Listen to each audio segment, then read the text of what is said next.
Bonjour à tous et à toutes, chers adhérents de BHC. La Gemara pose la question d'où nous avons une allusion sur Mordechai dans la Torah. La question est bien entendu incompréhensible. Qu'est-ce qu'on a besoin d'avoir une allusion sur Mordechai? Mordechai est écrit dans la Megillat Esther. Pourquoi on a besoin d'avoir une allusion à lui dans la Torah? Et la Gemara nous dit Mordero, une des encens qu'on utilisait pour l'huile d'onction, elle s'appelait Mordero. Et la traduction de Mordero, c'est Miradachia. Et Miradachia, c'est les mêmes lettres que Mordechai. Miradachia, Mordechai. Et donc, c'est ça l'allusion à Mordechai. J'ai entendu de mon grand frère, le Rav Ariel Shlita, qui explique une très jolie explication sur cette Gemara-là.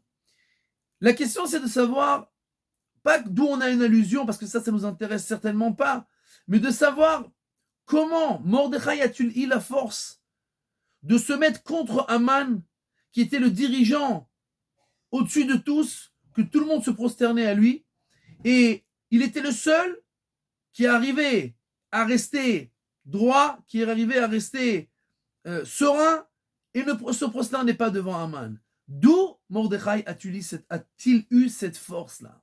Et la Gemara nous dit Miradachia, Mordero. Cette huile d'encens, d'onction qu'on utilisait pour oindre les rois ou les Kohanim Gdolim, en fait, ces gens-là sont des saints en général. Et donc, on peut avoir peur qu'ils vont être humbles, un peu plus qu'il n'en faut. Et donc, on leur rappelle, l'huile, c'est quelque chose qui est au-dessus de tout, qui s'élève au-dessus de tout. Rappelle-toi qui tu es, d'où tu viens. Tu es là pour diriger le peuple. Tu es là pour diriger la communauté. Tu ne peux pas te mettre en dessous de tout le monde.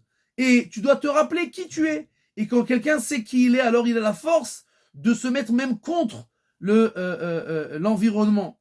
Et donc, la Gemara nous dit, Mordechai, l'allusion à Mordechai, d'où Mordechai utilise cette force? Alors, Mordero, même en hébreu, deror, ça veut dire la liberté. Nous sommes souvent emprisonnés dans les manières de réfléchir et de penser de notre environnement.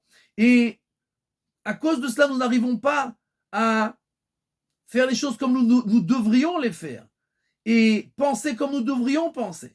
Et Mordechai, lui, il était Mordero, il était libéré de toutes ces manières de penser. Il savait qui il était, il savait d'où il venait, il savait quelle était son importance en tant que dirigeant du peuple juif, et donc il n'avait peur de rien. Il savait la justesse de son chemin, et donc il avait la force de rester droit et impliable devant Aman, bien que tout le monde avait peur de lui, mais lui, il savait qui il était.